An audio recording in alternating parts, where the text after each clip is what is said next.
Hello and welcome students, Gyanjyoti coaching সেন্টারের পক্ষ থেকে তোমাদের সকলকে আরও একবার স্বাগত। আজকে আমি তোমাদের সামনে প্রশ্নমান একের কয়েকটি প্রশ্ন নিয়ে চলে এসেছি এবং আগামী দিনেও কিন্তু এই যে প্রশ্নমানের এক প্রশ্নমান যেগুলো রয়েছে সেগুলোর কিন্তু কিছু প্রশ্ন আমি তোমাদের সামনে প্রত্যেকদিন নিয়ে আসবো।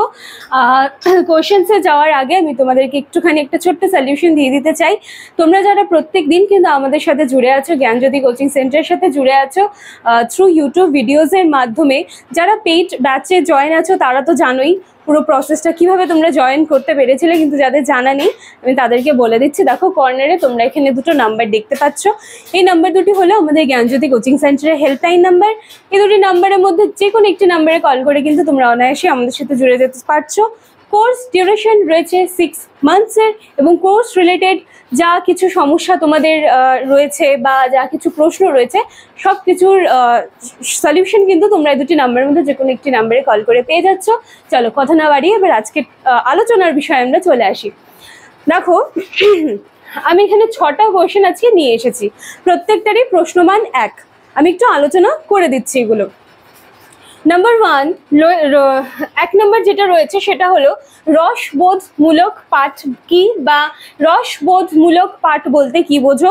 ওটা যদি 1 নম্বরে আসে, 1 প্রশ্নমান থাকে, তখন লিখবে যে রসবোধমূলক পাঠ হলো অঙ্কন। ঠিক আছে, আমি এভাবে একদম শর্ট করে লিখেছি, তোমরা কিন্তু আবার এভাবে লিখবে না, তোমরা পুরো বাক্যটাই লিখবে।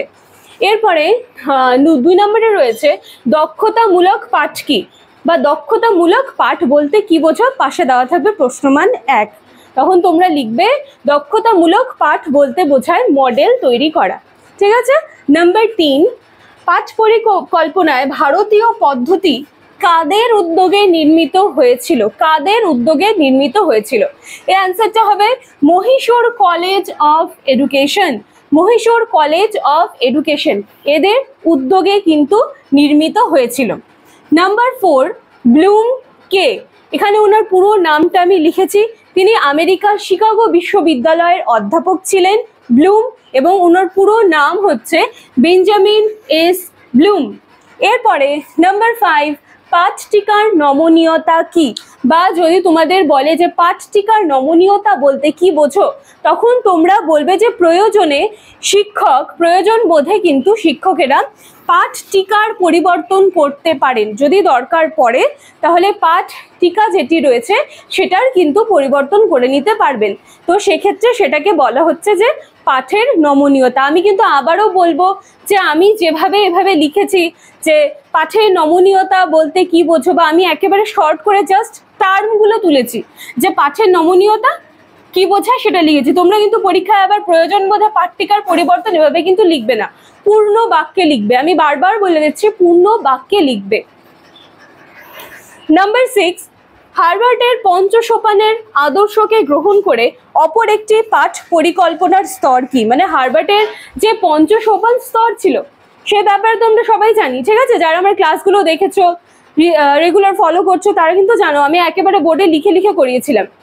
তো এখানে কি বলা হয়েছে যে হার্ভার্ডের পঞ্চসোপানের আদর্শকে গ্রহণ করে অপর একটি পাঠ পরিকল্পনার স্তর। আমি একটু এখানে আন্ডারলাইন করে দিচ্ছি, হ্যাঁ, অপর একটি পাঠ পরিকল্পনার স্তর কার আদর্শকে গ্রহণ করে, হার্ভার্ডের পঞ্চসোপানের আদর্শকে গ্রহণ করে কি করা হয়েছিল, অপর একটি পাঠ পরিকল্পনার স্তর তৈরি করা হয়েছিল।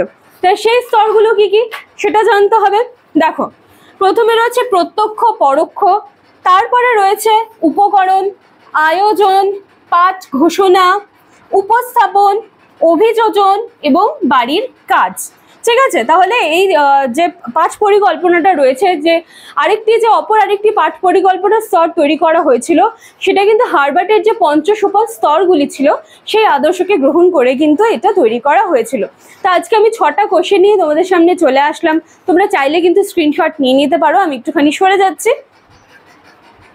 ঠিক আছে, এর পরবর্তী ক্লাসে কিন্তু আমি আরও এরকম প্রশ্ন নিয়ে তোমাদের সামনে চলে আসব। ততদিন আজকের এই প্রশ্নগুলো ভালো করে দেখো, বোঝার চেষ্টা করো, বুঝে যাবে ভীষণ ইজি আছে, এবং বাকি প্রশ্নগুলোর জন্য অপেক্ষা করো। নেক্সট দিন দেখা হচ্ছে আরও কিছু প্রশ্ন নিয়ে। Thank you.